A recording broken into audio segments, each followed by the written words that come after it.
નામ વાળા ભરતજી પોપટભા, પ્રદેશ પ્રમુખ ખેડૂત કલ્યાણ સંગઠન. અત્યારે જે વાવણીની સિઝનમાં ખેડૂતોને સિંગ, કપાસ, એરંડા વગેરે જે બિયારણ લેવા પડે છે એમાં મહુવા, તળાજા અને ભાવનગર જિલ્લાની અંદર આશરે 40 થી 50 કરોડ રૂપિયાનું નકલી અને હલકી ગુણવત્તાનું બિયારણ આડેધડ એગ્રોવાળા વેચે છે. એની અમે ઘણી વખત રજૂઆત પણ કરેલી છે. 2 દિવસ પહેલાં જ મહુવા, તળાજા અને ભાવનગરની અંદર ખેતીવાડી ખાતાના નિયામક અને ખેતીવાડી ખાતાએ ઘણા બધા એગ્રોમાં તપાસ કરી અને 2 દિવસ સુધી મારો ચલાવ્યો. પણ છેલ્લે અમને જાણવા મળ્યું છે કે 1 કરોડ રૂપિયાનો તોડ કરી અને આ આખો મામલો રફે દફે કરી દેવાની વાત આવી છે. એટલે કરોડો રૂપિયાનું ખેડૂતોને નકલી બિયારણ પધરાવી દેવાનું ભાવનગર જિલ્લા અને ખાસ કરીને મહુવા અને તળાજાના એગ્રોવાળા બહુ મોટા માહિર છે.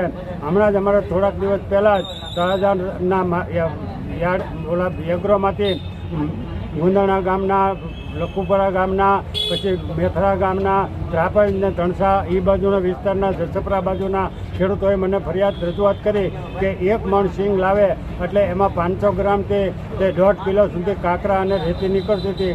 એટલે આ એક મોટા પાયે વ્યવસાય કરવાનું પણ એક આયોજનબંધ કાવતરું છે. એના તમામ આધાર પુરાવા પણ અમારી પાસે છે. અમે 2019ની અંદર મહુવાની અંદરથી કુંભણ ગામના 25થી વધારે ખેડૂતો એવી જ રીતે ભેડા, ભાણવડિયા, ચેદરડા અને ગળધર ગામના ખેડૂતોએ મોટા પ્રમાણમાં એક અક્ષય નામનું બિયારણ લીધેલું અને એ નકલી અને ખોટું નીકળેલું એ અમે પાકતી વખતે સાબિત કરાવ્યું. ખેતીવાડી ખાતાના અધિકારી પણ આવ્યા અને 56 લાખ રૂપિયાનો એનો મુદ્દામાલ જપ્ત કર્યો એવું આશ્વાસન આપી અને આજ દિવસ સુધી એક પણ ખેડૂતને એમાં ન્યાય મળ્યો નથી. ખેડૂતોને એનું વળતર મળ્યું નથી. ગઈ સાલ જ શ્રાવણ મહિનાને ઓગસ્ટ મહિનામાં અમે તળાજામાં મેથરા ગામના ખેડૂતને 1 થેલી ડીએપી ખાતર લીધો એટલે એમાં 11 કિલો કાંકરી અને રેતી નીકળી. એના લેબોરેટરી કરવા ખેતીવાડી ખાતાના ક્વોલિટી કંટ્રોલ વિભાગે જૂનાગઢ મોકલ્યું પણ આજ સુધી એનો અમને રિપોર્ટ મળ્યો નથી. એટલે મોટા પાયે ગોલમાલ હાલે છે અને ખેતીવાડી ખાતાના અધિકારીઓ હપ્તા લેવામાં મશગૂર છે. એટલે આ ગોરખ ધંધા જો અઠવાડિયાની અંદર બંધ કરવામાં નહીં આવે તો અઠવાડિયા પછી અમે ખેતીવાડી નિયામક ભાવનગર અને જિલ્લા કલેક્ટર અને અહીં મહુવા અને તળાજામાં પ્રોગ્રામ આપશું. આજે પણ અમે મામલતદાર અને કલેક્ટર સાહેબને રૂબરૂ મળીને આવેદન આપ્યું છે. તળાજામાં પણ અમારા સંગઠને આ જ આવેદન આજે આપ્યું છે અને તમામ અધિકારીઓને લેખિતમાં જાણ કરેલી છે. અને જો આનો અઠવાડિયાની અંદર નિકાલ કરી અને જૂનાગઢની અંદર જે સિંગનું બિયારણ આપવામાં આવે છે આ જ પ્રકારના આ જ ક્વોલિટીના બિયારણ આપે છે એ 2100 રૂપિયાનું મણ આપે છે અને મહુવાના તળાજાની અંદર 3100 રૂપિયાનું મણ વેચે છે અને આમાં આવી ભેળસેળ કરે છે. એટલે આમાં મોટા પાયે ગોલમાલ હાલે છે એ નક્કી છે. અને ટૂંક સમયની અંદર યુરિયા ખાતર છે એ હવે ખેડૂતોને મોટા પ્રમાણમાં જરૂર પડવાની છે.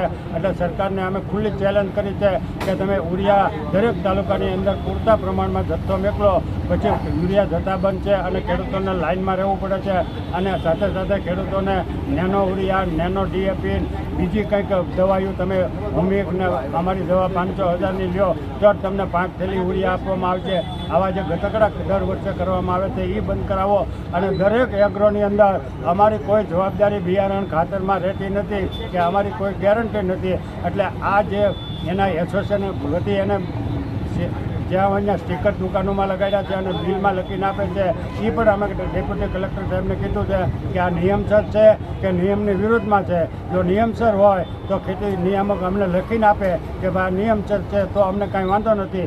જો આ બિનકાયદેસર આવા સ્ટીકરો લગાડીને ખેડૂતોને છેતરવાના કે ખેડૂતોને દબાવવાના કાવતરા કરતા હોય તો અઠવાડિયાની અંદર તમામ દુકાનોમાંથી અમારી કોઈ જવાબદારી નથી એવા સ્ટીકરો હટાવી લેવામાં આવે.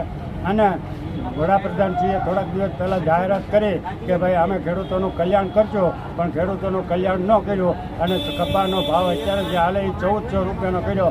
એટલે આમાં ખેડૂતોને મોટો અન્યાય થયેલો છે. વડાપ્રધાનશ્રીને અમારી વિનંતી છે કે જો તમારે ખેડૂતોનું કલ્યાણ કરવું હોય તો કપાસના 3 ગણા ભાવ કરી આપો. એવી જ રીતે સિંગના અને તમામ ચીજના ખેતીવાડીના 3 ગણા ભાવ કરી આપો તો જ ખેડૂતોને ન્યાય મળે એમ છે. બાકી આ નકલી બિયારણના નકલી દવામાં ખેડૂતો છેતરાય છે એ સદંતર બંધ થવું જોઈએ, નહીંતર અઠવાડિયા પછી જોઈએ.